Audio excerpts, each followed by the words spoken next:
Learn about the strides female entrepreneurs of color are making.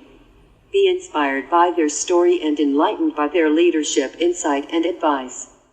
Welcome to She Leads Podcast, Season 5, Episode 18. I'm your host, Nicole Walker, a mother, businesswoman, and leader. Our guest for today is Tiffany S. Williams. When it comes to describing Tiffany S. Williams, MBA, the phrase real women support other women is an understatement. A motivational and inspirational force to be reckoned with, Williams is founder and CEO of Rich Girl Collective, an online training academy for women who are looking to turn their passion into a side hustle or a successful full-time business. After unsubscribing from the narrative that women can't have it all, as a professional, Tiffany has made it her life's work to assist other women in transitioning from full-time employee to full-time entrepreneur, using online businesses as their vehicle. Tiffany is a firm believer in the idea that great reward follows hard work. And she uses this mantra to encourage others to get out of their own way so they can live a life that brings them joy and fulfillment. As a dynamic online business coach, digital marketing consultant, two-time best-selling author, and speaker, Tiffany has grown her tribe to over 70,000 women in her private online community. As an online business strategist, she teaches her students the same strategies that she learned and implemented while working in corporate America that have propelled her to unprecedented levels of online business success. When she isn't helping her students build their business, she's consulting corporations on their digital marketing strategy and workplace community culture. To date, Tiffany has been featured by and contributes to Forbes, Thrive Global, and Addicted to Success. In her spare time, she enjoys spending time with family, working out at the gym, and traveling the world. If you're looking for a relevant, relatable, and real voice to pour into your employees, students, or clients, Tiffany S. Williams is your match. Without further ado, Leadership Empowerment with Tiffany S. Williams. Tiffany, welcome to She Leads Podcast, Leadership Empowerment for Women of Color. We appreciate you blessing us with your insight today. Oh, thank you so much for having me. How are you doing today? I am awesome. Thanks for asking. Oh, you're welcome. I'm super excited to be here. Thanks for inviting me. You're welcome. Yes, we're excited to have you. So I read your bio, and I want to say kudos to you for stepping out on faith and starting your entrepreneur journey after trying to reach whatever level you wanted to reach via corporate. I definitely can understand that journey because I'm still in corporate and I know how it goes. And I think that this is a great area to teach others to do the same. And I'm glad that you've taken that charge. Yes, thank you so much for that. You're welcome. So you ready to talk about leadership? I am ready. Okay. All right. So I myself feel that every person is a leader in one shape or form, whether they realize it or not. Would you agree, Tiffany? I totally agree. Yes, everyone is a leader, whether they know it or not, because I just feel like we're leaders in different areas of our life, whether it's home, work, or any other facet. We are some type of leader. Okay. Thanks for that. And can you tell us when you realized you were a leader and what or who helped you to come to this realization? Oh, okay. So I'm the only child. I'm the oldest grandchild on both sides of the family and the only girl grandchild on my mom and dad's side of the family. So I was literally born to be a leader. Throughout like college and high school and things like that, I've always had leadership roles. Like in college, I was over a business club. In grad school, we had major projects. I was always like the team lead. So I was always, a leader. I was kind of like raised like that. But on the flip side of that, I'm a Virgo. So I like to lead by nature. So yes, I feel like I have had leadership roles since birth. Okay, I love that. And I love the fact that you've realized that. Now, did you realize it when you were younger, or did it take after you got older, you kind of look back? I think I didn't realize it as, when I was younger, I was just being a boss to my little cousins. So that was my way of being a leader back then. And I love the fact that, they would follow me around and I would tell them what to do. So it was more kind of like being bossy rather than Okay. being a leader back then. Yes, I can relate to that, right? Because I recall my grandmother, different people calling me bossy, which to me that has sort of a negative connotation, but yet if you can look back, you can Yes. appreciate it now because what people call Right. bossy is intense leadership skills. So I appreciate you bringing that up. Yes, exactly. Okay, so in my upcoming book, The Code of Leadership, the If-Then Process, I outline my experiences and lessons that have helped me to become a better leader with the intention of helping others do the same.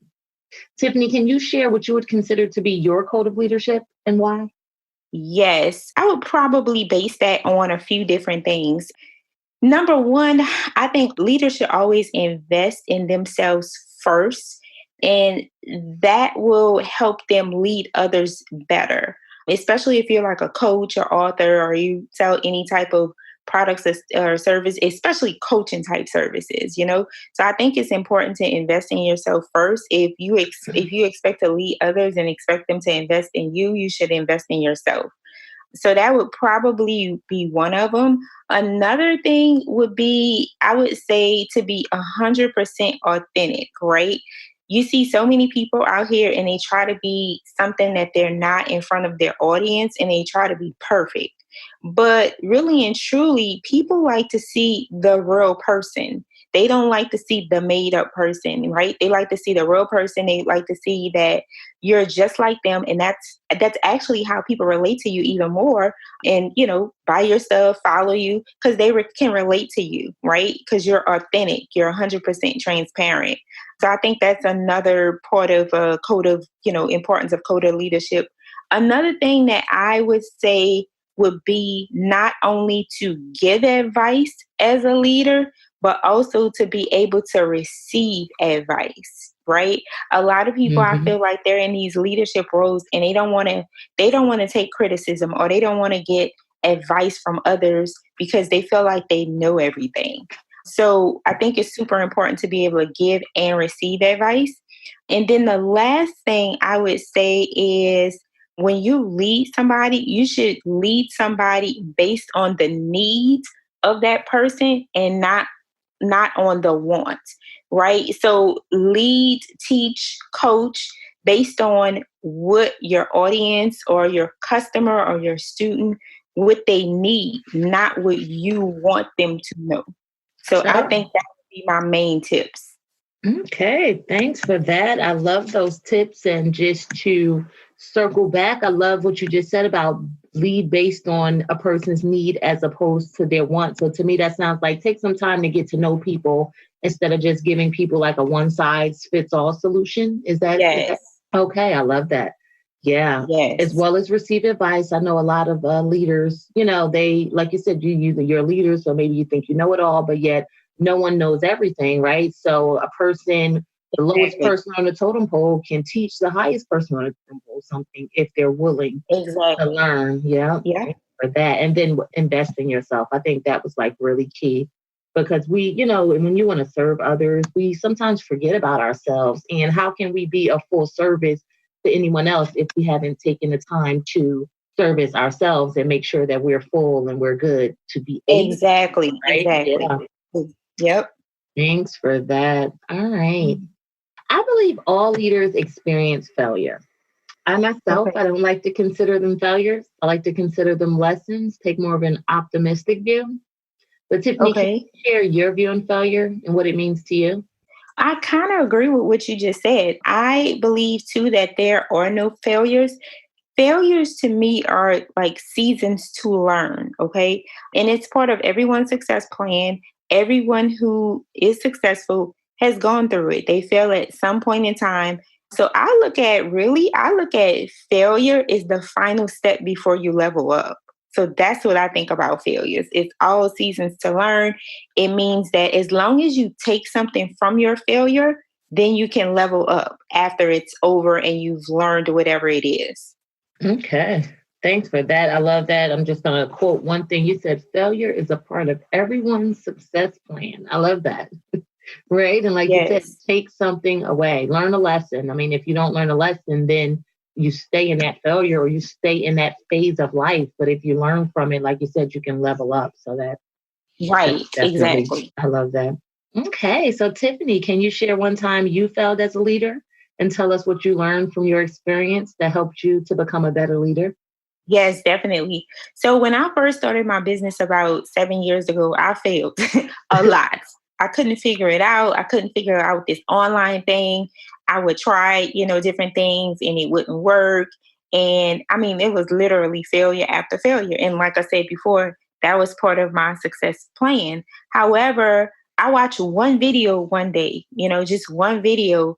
And after failing all of those times, that one video, something that was said in that one video made it all come together and it clicked and things started falling in place. But I had failed so much. And just because I watched this one video and I had seen, very similar videos before, but the way the person said it, the way the person positioned it, it all clicked after that. So I learned from that, right? Because I had failed and failed and failed. So going forward, I knew what not to do, what not to do, right? Because I had tried that before. So for me, that was tough because, again, I'm a Virgo, so I'm a perfectionist by nature. But I soon realized when you fail, that's when you grow. So I had to go through that failure to continually to, get better. And still to this day, I mean, I'm not saying that was 7 years ago, I don't fail. I still fail. But every opportunity that something doesn't go right, I step back and I say, okay, that did not go as planned. But what did I do? What could I have done to make it better? What can I try next time? And going forward, what is the plan of action so that won't happen again? Why did it fail? And I evaluate the situation. And I think a lot of people, when they fail, they get down, they get depressed, they get, discouraged, and they don't take time to evaluate, okay, why didn't this go as planned? But if you actually sit down and evaluate why it didn't go well, then the next time you try it, which you should go back and try it immediately, you try something different and hopefully you'll have better results. So as long as you're failing and learning, that's a good thing. It's when you fail and you don't try to learn from it and try again, that's when it's not good. Okay, thanks for that. I love and I'll just pull one thing and it reminds me of myself. You said one video and all of a sudden it just clicked, right? And then you mentioned how you would watch other videos that were similar. So that's so funny. It reminds me of different things in life where, I don't know, I guess is it like the time for our brains to be open or that time for us to be receptive? I recall to say, let's say talking to my aunt, she'll say something that really stuck with me, right? But yet in the past, my ex-husband would say, I told you that 500 times. I'm like, well, I mean, I don't know. I didn't hear you. I wasn't ready to hear you, or even look at that as possibly like seeds being planted. Like, even though you didn't listen when you heard all of those other ones, maybe those were the seeds that were being planted so that when this other video came along, you were actually ready to receive exactly and take motion. Yeah, I love that. So consider it all a part of the process, right? Exactly. Yep. Yeah, definitely. I love that. Okay. And I love what you said about evaluate. I'm so into data. And, I think a lot of people don't take that time to reflect because maybe it's painful, it upsets you or what have you. But like you said, if you want to learn from the situation, you have to evaluate it. You have to evaluate. Yep. So thanks for that. Okay. So Tiffany, do you feel it's easier, harder, or requires the same effort to be a female leader in the entrepreneur ecosystem, and why? That's a great question. I personally think it's a bit harder, especially in the online industry. The reason why is because the online world is dominated by men. And so women sometimes have to work a bit harder in order for people to take them seriously, to respect them, in order for people to build that know, like, and trust factor, especially when the industry is dominated by a male, but you're still trying to target males, right? Just by nature, they might they might gravitate more toward a male. So I think you have to work a little bit harder, being that though it's so male dominated, especially with women of color, it's not too many in the online space. So, however, if you push through the challenges, the failures and everything, then anybody can be just as successful. All women could be on the same level as males if you just like push through it. But again, yes, I do think it's a bit harder personally. Okay, thanks for that. And I do agree with you that for women, and especially women of color, things may be harder, but like you said, push through, because nothing is impossible, right? You may have Right. to, take more classes. You may have to follow up a little more often, but at the end of the day, if that's what you have to do to be successful, then just do it. Like you said, push Right, through. exactly. I love that. All right. So productivity is a hot topic right now, as it should be. Many people want to know how to do more with less and be efficient. As a successful leader, this is a must. Tiffany, do you have any productivity tips to share with our listeners? Yes. So I would say like my top, and I'm super big on productivity and getting stuff done because we all have super busy schedules and there's never enough time in the day. I was just telling somebody that. So I would say, and this is what I do. So I would say, as far as trying to plan and stay organized, we all have these huge to-do lists every day, right? I've seen people on live streams. I've seen people talk about, how they write these to-do lists, whether they write them, on paper and pen or assign it. And it's always so long, it's like sometimes like 20, 30 things. And then it's like no way that you could get through all of those days. And, some people are like, move them to the next day and the next day. And I'm like, okay, that doesn't work. So my thing is, take the top three. So I have the top three of the day, which I call the trifecta, right? The most important thing, the thing that's important but could kind of wait, and then the thing that's important but it can wait. Like it's not a huge deal if it doesn't get done. And I take my top three things of the day that I want to focus on. And I focus on those top three things and I don't worry about anything else. That way you won't be overwhelmed by this huge list of 20, 30 things. Because I used to be that person that have a list of 20, 30 things. And by the end of the day, I have more things on the list that I've added than when I started. Yeah. So I would be more overwhelmed going into the next day because then the next day I'll have this long list, but then I have the day before as well. So I started prioritizing and picking out the top three things that need to be worked on, need to get done. And then if I have additional time in the day, then I will pull from the list. But I don't sit there and look at a long list of 20, 30 things all day. I pull from my top three of the day. That's my first thing. Another thing that I had to learn the hard way, and I'm still learning it, is once you get to a certain point in your business, you have to ask for help. You cannot do it all by yourself, especially if you're still working a 9 to 5 and you're trying to build your business on your own in the evenings, on the weekend. You have to ask for help. And for me, I'm a full-time entrepreneur and I still have to ask for help because it's never enough time in the day. So asking for help, not when you first start, but once you get to that point where you're trying to move to the next level, hire out people and add people to your team. And then the third thing I would do on top of all of that, no matter how busy you are during the week, schedule some me time every week, at least 1 hour every week to yourself. No work, do whatever makes you happy. For me, that's working out. I get the best ideas, even though I'm like, my heart is pumping and, I'm sweating. I feel like I'm going to fall out. that's like the most relaxing time for me. As weird as it sounds. So I say take at least, it should be more, but at least an hour of every week for just me time. Whatever it is you want to do, go to the spa, but you use that time just to regroup, get those creative juices flowing again, and just to relax and get away from work. So that would probably be my top 3 productivity tips. Okay, thanks for that. I love all those tips and I definitely agree. And I think the first one you were talking to me because I am still in the stage of putting 30 things on my list and then the next day having to pull over all those different things. Mm-hmm. Yep. So I know the struggle. Now, but I have a question for you. Like, how do you go from 30 things to 3 things? Because to me, like having 3 things, I would probably feel like, oh my goodness, I got so much more to do. Like, how do you make that transition? Yeah.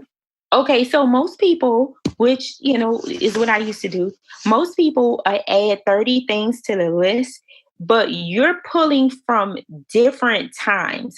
You may write something on a list that is part of a process that doesn't need to be done until like the end of next month.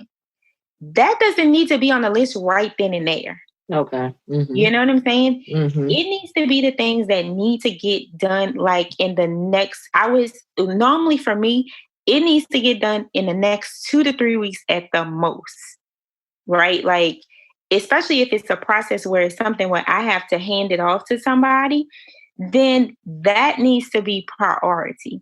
But all of the, and then see another thing that I don't do that I used to do, a lot of people make one to-do list. They'll have business, they'll have family stuff on there, they'll have personal stuff on there, they'll have grocery stuff on it. That is way too much. You need to have a list just for business, right? A top 3 for business, a top 3 for, personal, a top 3. You need to have different multiple lists because it just psychologically, you are overwhelming yourself.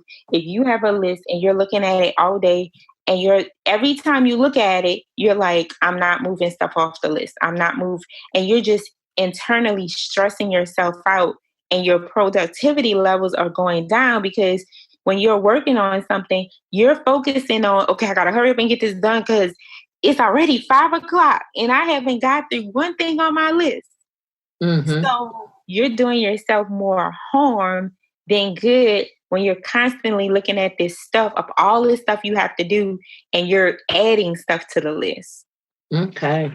If I have my top 3 and something comes up and I have to add it, it doesn't go to the top 3. It goes to the long list that I am not looking at this moment in time. Right? Mm-hmm. Now, in the evening, when you reevaluate, okay, what did I do today? Or, on a Sunday, I do this on Sundays. What did I get accomplished this week for my master list? I call it my master list for the week. So each Sunday, I make a master list for the week.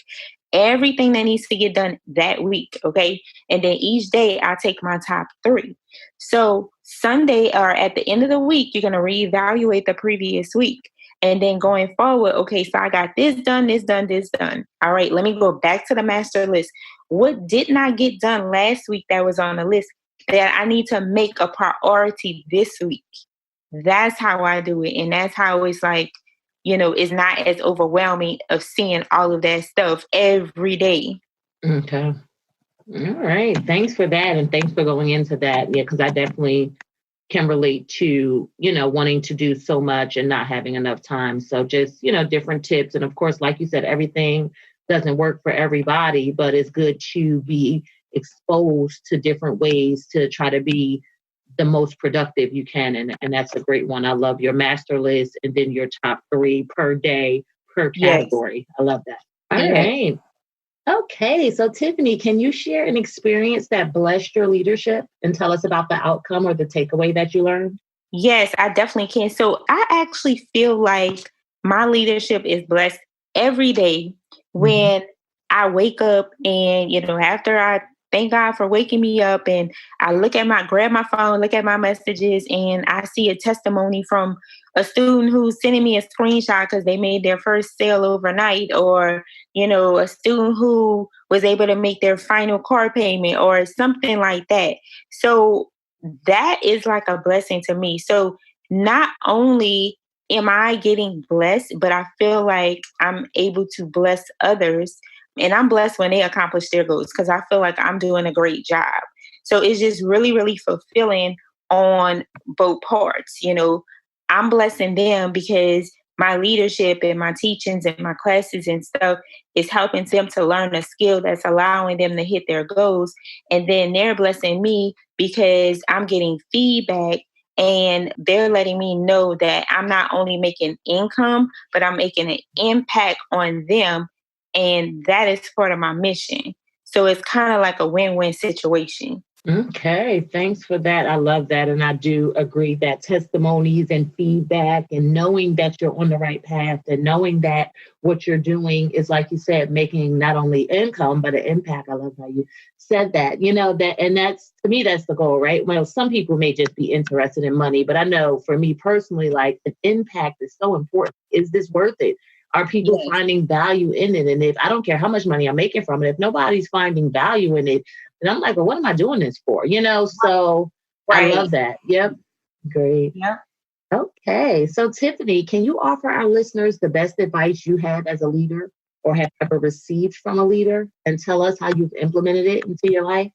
Yes. Okay. So the best advice that I have received from a leader. So I would probably say one of the best pieces of advice, and I struggled with this, definitely struggled with this when I first got started, is I would probably say in order to be, first of all, an effective leader, you have to be a great follower first. Mm-hmm. And the reason why I think that is super important is because it allows you to have kind of like a better understanding of the role that the people you are leading follow, if that makes sense, right? So if you're leading someone, okay, they're following you. If you've never been a follower before, an effective follower, then you won't be able to effectively lead the follower. It's kind of like a tongue twister.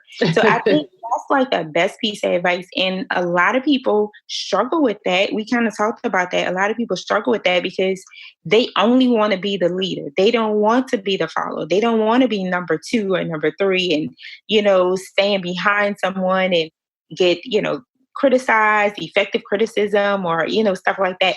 They just want to lead. But that's not good. You have to be a follower, an effective follower.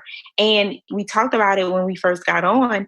I feel like everybody has some type of leadership role. And I also feel like everybody should have some type of role as a follower so they can effectively lead, right? And then another reason why I say that is because if you've only played, if you've only had one role, you need to be able to look at different roles and figure out to yourself which leader role. Because just because somebody is a leader doesn't mean that they're an effective leader. Mm-hmm. That's a big difference. Mm-hmm. Just because somebody is a follower doesn't mean they're an effective follower. So you need to be able to look at the different roles of different followers or look at the different roles at different leaders and see, okay, I like this path. I think this person is an effective leader. This person is a leader, but that's not the way. I don't think it's effective. So I don't think that will work for me. Right. So you're actually looking up, if you have somebody that you look up to and they're a leader, okay, what role are they playing? Or do you think they're ineffective as a leader? Because again, all leaders aren't effective. Right. Mm-hmm. So it helps you discover what type of leader that you want to be. It helps you better communicate with your followers if you've been a follower first. And it's just a well-rounded situation. Okay, thanks for that. And I do agree with you. And I do understand what you said as far as this was something that you struggled with, because when you're, like you said, a natural born leader, like this is what this is who you are, then to learn you have to be the followers. Yes. Yes. So can you just give us an example of what you would consider to be, like how to embrace also being a follower or a good way to, be a follower as well as a leader, just to give people an example of what that may look like or so that they can identify if they are playing that role or not? Yes. Okay. So we all have different mentors. People ask me all the time, well, who are your top 2 mentors or whatever that you follow? I believe that you can have mentors that don't even know that they're mentoring you. but they are. For instance, there are people on YouTube, like I'm going to just use Michelle Obama or Oprah or Will Smith. They're all my mentors. Or, Eric, what is it? Eric the preacher, the one who does this motivational speaking. These people don't even know I exist, but they're my mentors in one way or the other. I like the way, different people do different things. For instance, Eric, the hip hop preacher, he's a motivational speaker. I love the way he gets in front of an audience and lead people into positive thinking. And, he leads people into thinking, you can do this. If you want it bad enough, whatever your goals are, you can make it happen. I see him as a leader. I want to aspire to be like him, at some point on a motivational speaker level. So right now I am one of his followers.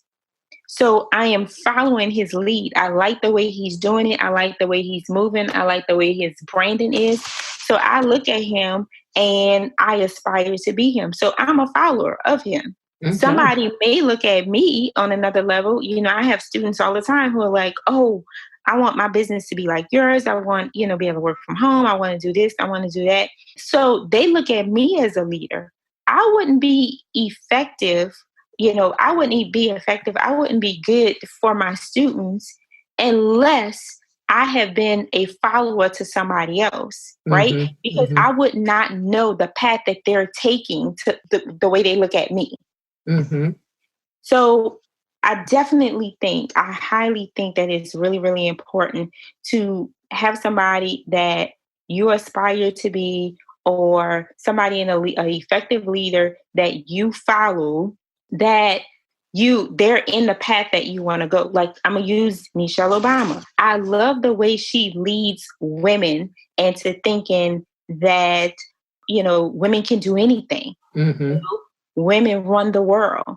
I'm a follower of her because I, am a leader of other women. So I like how she's leading women. I'm a follower of her. So I can take some of the effective leadership strategies and tips that she's using as a follower of her, and then bring them to my audience and lead my audience the same way.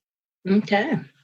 I love that. Yes. And I've actually heard that before. It's like, sometimes I think people, let's say you don't have great role models in your life, or, someone in your family or someone from work or school that you can look up to. But we have all of these celebrities and all of these public figures that pick one that's doing something that you want to do. Pick one that speaks the way you wish you could speak, and kind of become a student of that person. So I definitely understand what you're saying. And then take what you learned and teach other people. I love that. Yes. Okay. So Tiffany, you made it to the finish line. How do you feel? Oh, awesome. I made it. Yay, right? Okay. Well, I want to thank you again for being our guest on She Leads podcast, Leadership Empowerment for Women of Color. But before we part, do you want to give our listeners your contact information or mention any events, products, services, and or ventures that they would benefit from knowing about? Yeah, definitely. So I can be found on Facebook under Rich Girl Collective on my business page. The name of my Facebook group is Rich Girl Collective. I'm on Instagram and Rich Girl Collective. So I'm pretty much Rich Girl Collective everywhere. Also, we are in the process of planning a huge conference for women in 2020. It's probably going to be March or April of 2020. And it'll be 300 women, probably in Atlanta or New Orleans. We come, we get together, we meet, we have a lot of fun. We do some work, but we have fun too. So that is coming up, and it's called Rich Girl Live. So that's what we'll be starting to plan, or we have started planning. Okay. All right. So, and then if they want to find out more about that, do they go to your website or should they go to your social media? Yes, they could definitely go to richgirlcollective.com or richgirllive.com. We'll have all the information once we have everything kind of like ironed out. All right. Well, Tiffany, thank you so much. We appreciate your insight today. Thank you for having me. I really enjoyed it. You're welcome.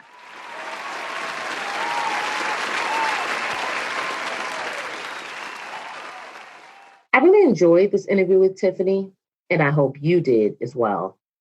I agree with Tiffany's viewpoint on the importance of being receptive to advice and feedback. As Tiffany stated, we don't know everything. This is why having the ability to receive advice and feedback is essential to our success as leaders. Advice and feedback help us obtain a better understanding, give us a different perspective to consider, and assist us in avoiding pitfalls. If we want to be more effective, then we must become comfortable with seeking and receiving advice and feedback.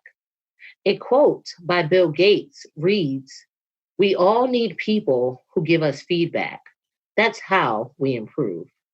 I admire Tiffany's willingness to step up into leadership roles during undergrad and grad school by leading the business club and business projects. Leaders seek opportunities, as Tiffany has shown. I find this type of behavior truly admirable, considering the different options and numerous distractions that college students face on a daily basis. Personally, I love to hear stories of individuals who choose to walk the path less traveled at such a young age. A quote by Wilma Mankiller reads, "Every single person has leadership ability. Some step up and take them, some don't.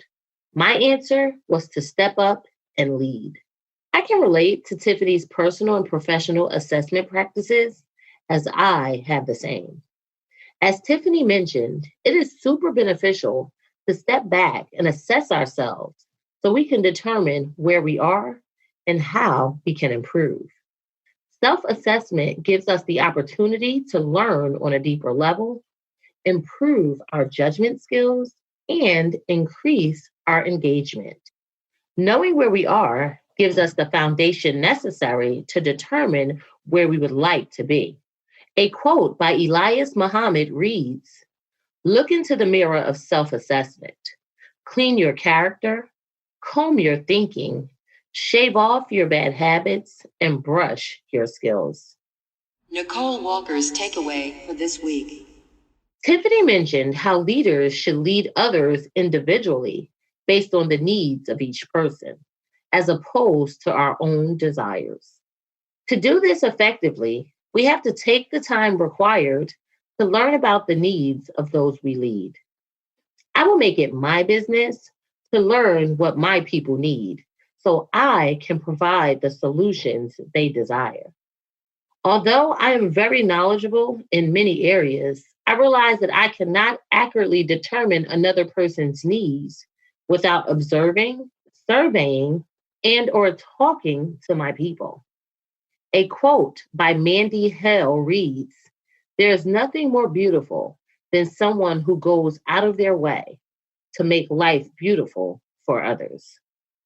And now we have Nicole Walker's Leadership Challenge of the Week. My leadership challenge for you would be to think about the one thing you can take away from this episode and adopt into your life. I know it's hard to absorb too much information at one time, and it's even harder to try and implement too many changes at once.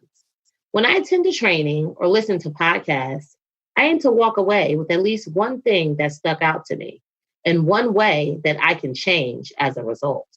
I challenge you to do the same. Don't forget to subscribe to She Leads Podcast for first access to future episodes. And also like and share this episode of She Leads Podcast entitled "Push Through to Achieve" with Tiffany S. Williams. Thanks, and until next time, be empowered and empower on.